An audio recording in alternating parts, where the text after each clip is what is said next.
What's going on, everyone? My name's Adam. Welcome to Driven Nashville. Today we are reviewing one of my all-time favorite vehicles. This is a 2018 Porsche GT2RS. The RS stands for Rennsport. This is the fastest production car that Porsche currently makes. Well, I don't know if it is actually. They probably have something faster these days, but I will tell you, in 2018, this was the fastest. This ran the Nürburgring and actually broke the track record in 6 minutes and 47 seconds and held the record for quite a while. I believe the new Lamborghini SVJ has actually dethroned it. However, this has 700 horsepower, 553 foot-pounds of torque, has a 7-speed PDK that shifts literally before you can even say shift. It has magnesium wheels. This is a top spec car. Absolutely every option checked, ton of what they call CXX options. Carbon ceramic brakes. It's just loaded, guys. You're gonna love this particular car. Absolutely love it in yellow too. I think 911 should have a nice bright color. This is a track car, it is a race car. Let's show it off. Now, this car ran the quarter mile in 10.3 seconds at 140 miles an hour. Does 0 to 60 in literally 2.6 seconds. And here's the crazy part. Unlike the 911 Turbo, it only is rear-wheel drive. So good luck if you turn off the safety features, because I'm gonna tell you, this car is called the Widowmaker for a reason. It is bananas fast. Unbelievable. I can't really exploit this car on the street. It's just too fast. So what we're gonna do is we're gonna shoot the first part today. We got a lot of driving shots and drone shots and interior shots to spotlight the car. I'm gonna do a little bit of how it feels like on the street, but we are gonna take this to NCM, which is in Bowling Green, on the 22nd of March, and we're gonna go ahead and shoot the track portion there. So we're really gonna open the car up, maybe even do a little bit of drifting, and show you how this thing performs. But I hope you guys like the content as always. Please subscribe. We love reading your comments. We're almost up to 5,000 subs. Driven Nashville's gonna have a hell of a 2022. Let's do this.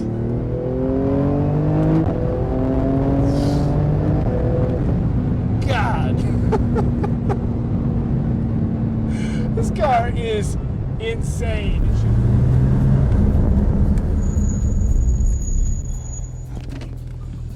Okay. All right, guys, I love this car.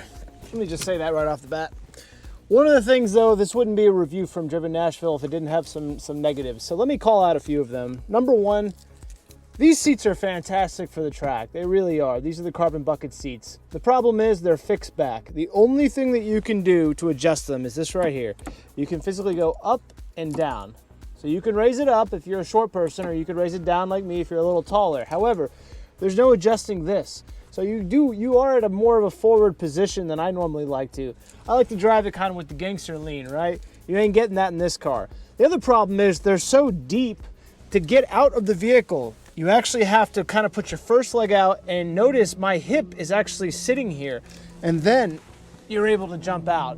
It's quite painful though, right here, and it can actually bruise you. All right, let me talk about one other thing that just kind of irks me on this particular car. You have a 3.8 liter flat 6 power plant, right? 700 horsepower, 553 pounds of torque. However, when you open up the hood, you can't see any of it. Really great, like the old school Porsches, you can actually see the power plant. I hope in the newer iterations of this car, they actually add that back in. All right, guys. Wouldn't be Driven Nashville if we're not gonna take a point of view drive.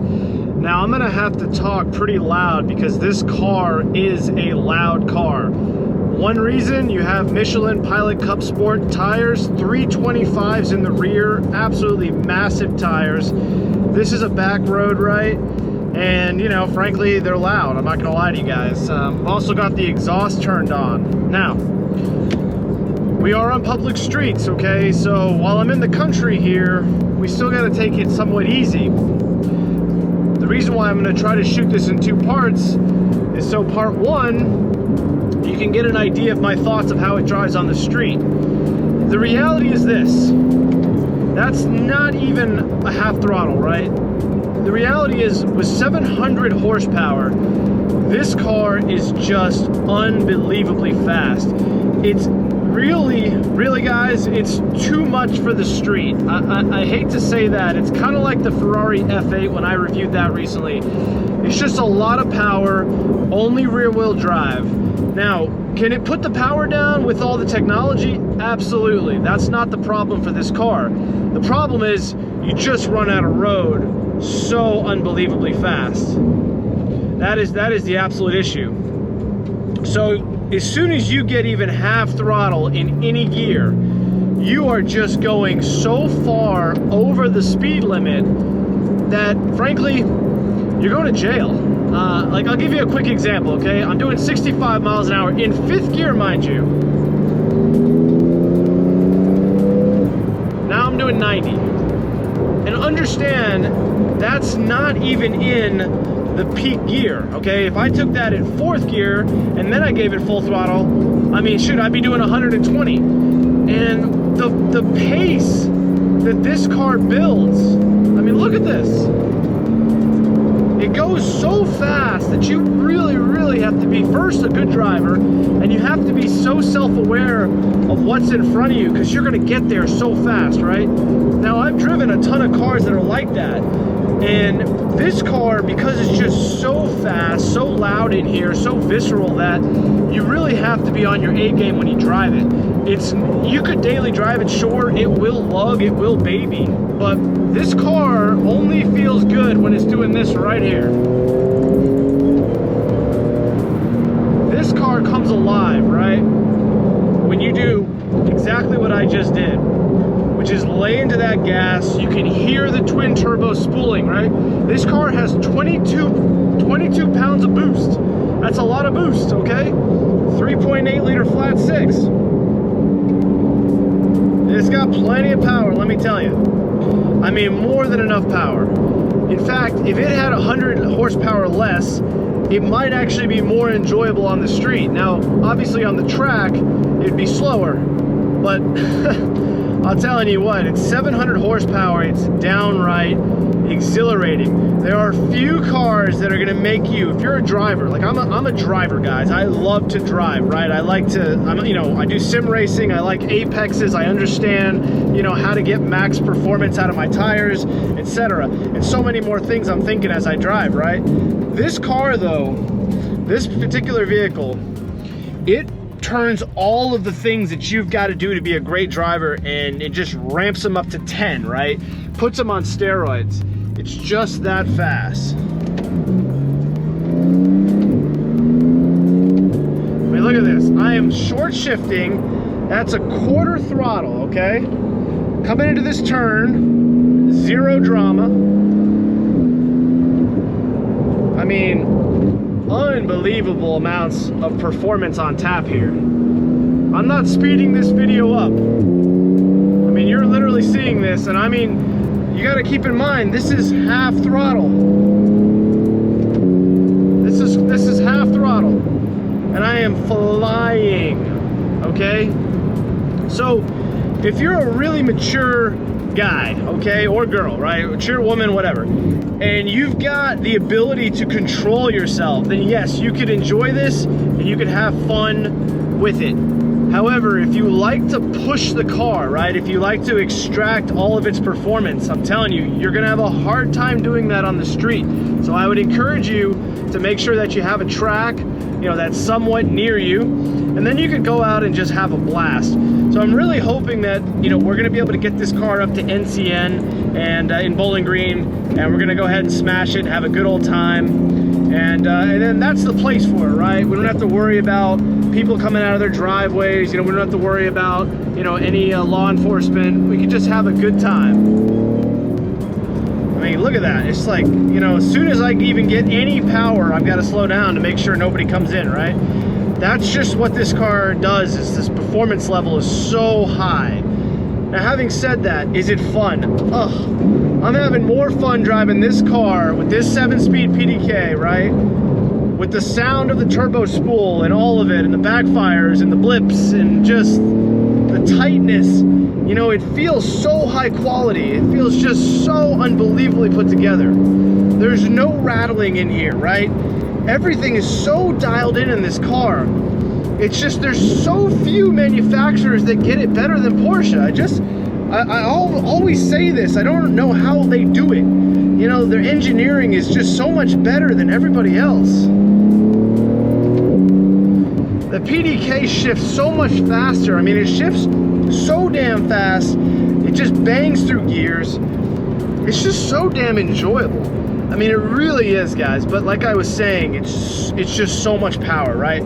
553 foot-pounds of torque is a lot of horsepower for a car, or excuse me, a lot of torque for a car with only rear-wheel drive and one that only weighs 3,200 pounds. And you probably can hear right there, these brakes, it's a little bit of a cold day today, and they do squeal. That's one thing about Porsche's carbon ceramics. You know, I've got an M6 in inventory right now. It's got carbon ceramic brakes. They don't squeal. I mean, they do when it's cold out, but they're not nearly as squealy as these brakes, okay? And you know what? My Aston Martin Vanquish, right? That has carbon ceramics. It hardly ever squeals. Only when you're coming to a very, very stop at the end. Otherwise, it's pretty quiet. I don't understand why these brakes are quite as squeaky. I don't know if, you know, if that's just the pad material they use. Now, what I can tell you though is the brakes are unbelievably good. They are so bitey. You really got to watch it. You could throw your passenger through the windshield if he doesn't have his belt on. But if you need to slow down, I mean, this car will go from 150 to 0 like few cars. I mean, that's all part of, you know, going fast. It's not just, you know, going like I am on the you know, the gas. It's also being able to slow down so that way you can get the apex just right. That's all part of the fun. An unbelievable car, guys. Just I mean, I don't want to sugarcoat it. This is arguably the best driving car, the best driving experience, but you really got to be a good driver.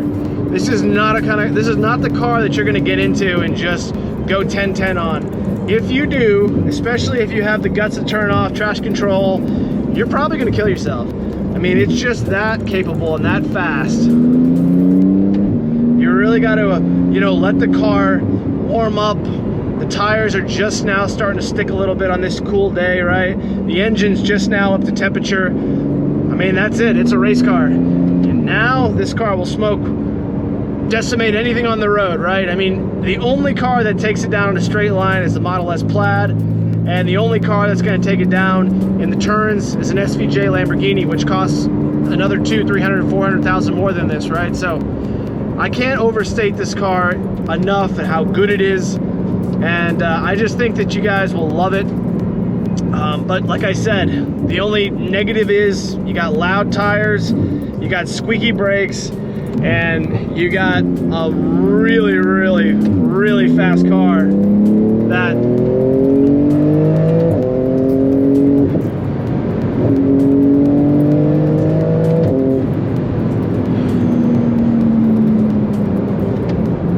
see what I'm saying? That's 75% throttle and then 100% throttle, and you're getting up to speed so fast that you really need to be on a track at that point. I'm just gonna be honest with you guys. Now, when you're on the highway, yes, you can really enjoy it. You know, you could extract the power. That is a fact. But overall on the street, not happening. Very difficult. So Porsche's gone so far with weight savings. The sticker in the back that says GT2RS is not an actual metal emblem. It is a sticker. Same thing with the Porsche crest here, which frankly, that just kind of irks me. I mean, this car is 3,200 pounds. I would have absolutely taken a couple more grams to have a nice Porsche crest that you find on a base 911. Now, I do also encourage anybody who buys a GT2RS or frankly any GT911 to go ahead and order it in a bright color. If you order this car in black, or a dark gray, you really have a hard time seeing all the cool carbon accents and all the different color contrasts that a bright color will give you. Now, I'm not a huge fan of yellow cars, although I gotta say the racing yellow, the speed yellows, this is what this car is in, it looks really good. I gotta say, it definitely pops, it gets a ton of attention. The owner calls this car Bumblebee, I think it's definitely fitting. So, like I was saying earlier, other than the seats, which as good as the carbon buckets are, and I know that a lot of guys just swear by them, I personally, because I'm a little bit of a bigger guy, you know, mostly from lifting, frankly, I wouldn't be able to really comfortably sit in those seats. So I would probably order it with the 18-way adjustable buckets. Beyond that, though, I would try to spec as many of these different upgrades as humanly possible. I don't know if I could afford to do a $380,000+ MSRP spec, but if I could, I would check so many of these same options because this car is so nice, so high quality, so dialed in. And let me tell you, when you're driving in it, whether you're being driven or you are driving it, it just has a sense of quality, a sense of, you know, it's very Aston Martin in that. It has a sense of occasion to it, especially with the sound and the feeling and the speed that few cars can match.